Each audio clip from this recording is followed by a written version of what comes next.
Hello, the New Indian Express viewers. We have with us Kalayarasan, renowned economist. He is a Fulbright Nehru postdoctoral fellow at the Watson Institute in Brown University. He is an assistant professor at the Madras Institute of Development Studies, Chennai. We are going to discuss about election manifestos of various political parties for this 2021 Tamil Nadu Assembly elections. So let us have a discussion on election manifestos and the impact they may have in the upcoming assembly elections. Hello, sir. Hi, thank you for having me here. It's a great pleasure to be here. So you might have seen manifestos of various political parties during every election across the country. How do you see the manifestos of the political parties in Tamil Nadu for this 2021 assembly elections? In any country or any context, any state, the political manifestos are generally considered to be the respective parties' declaration of their vision of the larger economy, governance, society at large.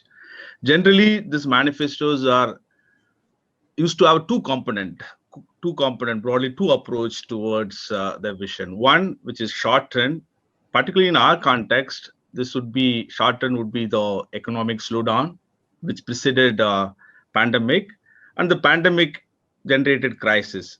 The pandemic generated crisis again has two general issues. One definitely with the health issues. The other one is a broad economic welfare. And particularly the broad economic welfare has a serious impact on people's lives and has adverse durable impacts. So I think this election has to be in this context, given this pandemic, given the inherited economic crisis. So this election, I think, from the economics perspective, has to be seen in this context. No, I just want to know your opinion about the political parties' manifestos for this particular election. See, if you look at overall map, just look at broadly the parties' manifestos, particularly the prominent parties, DMK, ADMK, and the new parties like Kamal Hassan parties called MNM. Of course, there are other parties. I couldn't see all of their manifestos, but broadly I've seen including BJP, the four manifestos. If you look at, one could clearly see some sense of competitive populism in those manifestos. Some parties' actual manifestos often lack realistic response to the immediate problem, particularly kind of growth that Tamil Nadu has been having, kind of economic trajectory that Tamil Nadu has. I don't think they have an understanding of those trajectory because it has a longer history of campaigning growth and welfare. In fact, it is an interactive process. So this manifesto seems to be more excessively focused on of welfare. Even I'm not sure whether those welfare can be translated into actual practices, in the sense whether there is any institutional structure which can translate those promises into actionable programs. So one understands definitely the electoral compulsions, but that should not shy away from making a bold decisions, particularly to retaining the existing industry, and also bring new investments. See, because you have to see in this context, there is a big churning happening last 10 years in India across states. One is there's a huge pressure from other states in terms of attracting industry and building their own industry base.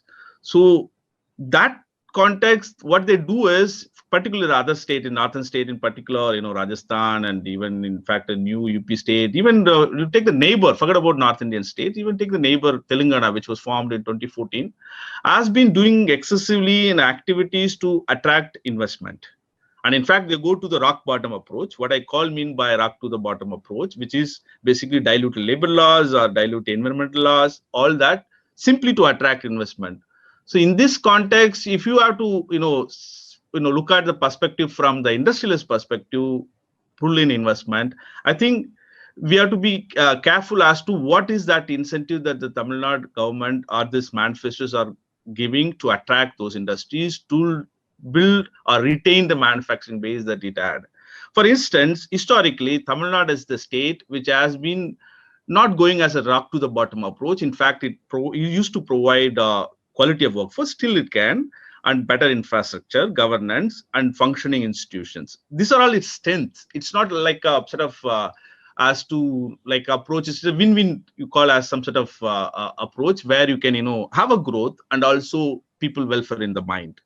So I think this manifestos should be in fact oriented or strengthening those inherited advantage that the state has. I think some of the manifestos show that symptoms of attracting that. In fact, the promises seems to be synced with some of those manifestos. We can go in detail. Yeah. So for this election, the manifestos, both ADMK and DMK have promised monthly financial aid for homemakers that require huge funds. So do you think it is feasible to execute those schemes when the government, at the time when the government is reeling under huge financial deficit?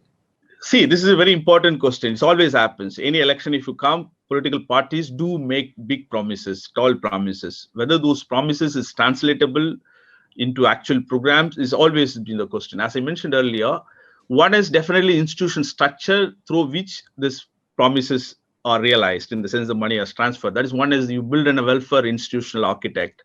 The second is where the money should come from, which is the fiscal aspect of that.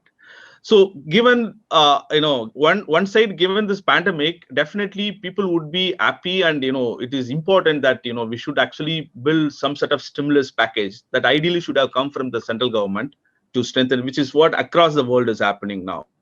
In fact, some countries goes to even the 10% level of its own GDP.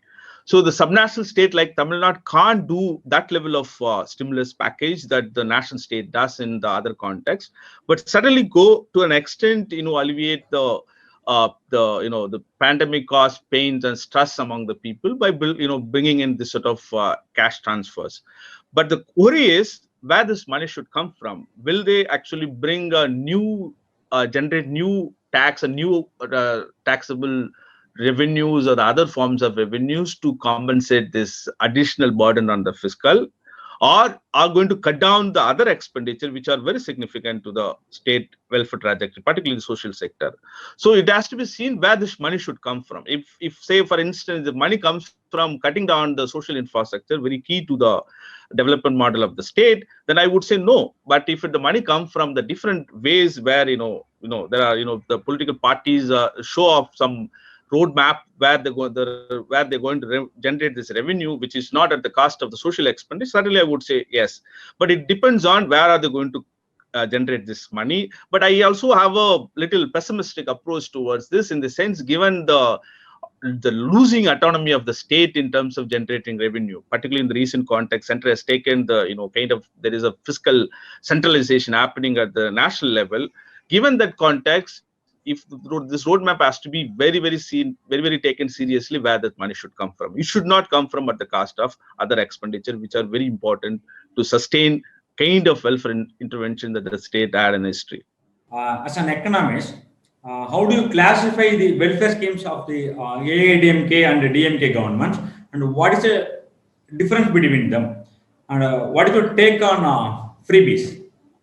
See, this is a very known story, and also there's a state as a record of being a populist state, and dole out freebies, all sort of description given to kind of intervention that the state is known for. But at the same time, one can also see the pattern that between DMK and ADMK, if one has to map its manifesto since its first year of in 1967. If you look at if you look at all the manifestos in the kind of, even not just manifestos, even if you look at the kind of intervention that they made in the successive times, but definitely one can see a pattern. I would see this pattern in a broad. I can classify into two ways. One, for instance, if you take the DMK policies, it flows from its own understanding of the society and its own understanding of economy, largely can be called as sort of institutionalizing the welfare and institutionalizing growth and welfare in some sense. It also works towards building some sort of socio-economic structures. For example, formation of welfare boards for labor, health infrastructure, investment boards, etc. It's all like looks like sort of building a sort of infrastructure, institutional structure on which you can build your welfare and and your growth path. Whereas if you look at the AIDMK intervention, it has always been a welfare focused, which is often called as very much hyper populism tied to the electoral cycle. But that need not be seen negative. At some time, both actually complement each other in the sense. But it should not be seen only the competitive populism only on welfare if it goes on, but there is a crisis. But if the populism is built on economic structure that the state inherits and strengthens that economic growth path, then definitely it is welcome. But one certainly see the difference of emphasis on welfare between the DMK and ADMK. It has a longer history and well recorded history. What is your take on freebies? So many people are opposing. Again, the freebies should be seen again, as I said, freebies. I would not welcome all freebies in that sense. Obviously, freebies, if it is definitely, it has to be seen in the context. When you have a pandemic crisis, if bringing in additional money, I would not call as a freebies. If it's called as a stimulus packages. If you do a freebie just for electoral reason, just for such immediate concern, without even having what its impact on even the welfare itself, or at what cost this welfare comes from. If, say, for example, if you give a freebies at the cost of social sector, I would not say yes. So it has to be seen always in the context. When national parties, which are contesting in alliance with regional parties, so they are contesting in just around 10% of the total seats. So will their manifestos be taken seriously by the people, do you think? I doubt. Why I doubt is, again, I have to go look at the history of the state. For a longer time, regional parties in the state have been responding better to people needs, which they actually provide a record. There's a people faith in that record, and also it is also true they are accountable to the people in the sense they are with the people on the ground. But national parties do have a certain advantage.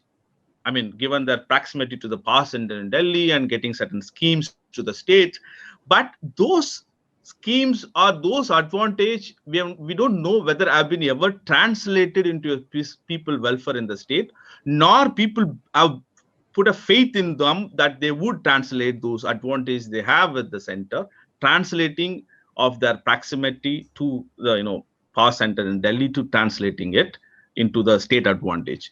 So that if they have to build that trust among the people. So far it hasn't. They have to build that trust among the people. So do you think the people will vote for a party on the basis of the promises given in the manifestos? Yes or no? Both, I would say. Yes, definitely, to an extent that it matters. Electoral manifesto matters. People read those manifestos or listen to the manifestos, and people are campaigning based on those manifestos. Obviously, this is a message, as I mentioned earlier, the declaration of their vision to the people, the party's vision on society, economy. Obviously, it influences the people's lives, and people actually take those manifestos seriously. But I'm not sure by just giving this money and other factors, just giving call as a immediate electoral gains, you will bring a tall promises that alone can translate into electoral outcome, which I'm not sure. But sometimes it works, but not always. People have an agency. People actually look at things in what actually generally. I think people are more intelligent looking at things than what we generally think of them, because sometimes there is a dismissal that it just vote buying, what political scientists generally call as a patronage or vote buying. These are all popular myth, and there are studies which suggest that people in the state, even Tamil Nadu, which is known for this sort of patronage, program populist measures, actually voting beyond patronage, in the sense they take this advantage of cash transfer or other forms of populist thing, but they also look at other aspects, which is sometimes it's an ideological, cultural, right-based aspects of the state, which actually go often beyond immediate concerns. So it has always have to be seen, this sort of issues have to be seen in the context. But I would not reduce that. I would either dismiss this manifesto doesn't matter, that people actually take this manifesto seriously, but I can't reduce this people agency just for they vote just for money. That is also not true. Evidence shows it is not true. Therefore, it has to be seen combination of both in many ways. Thank you. My pleasure. Thank you for having me here. Yeah.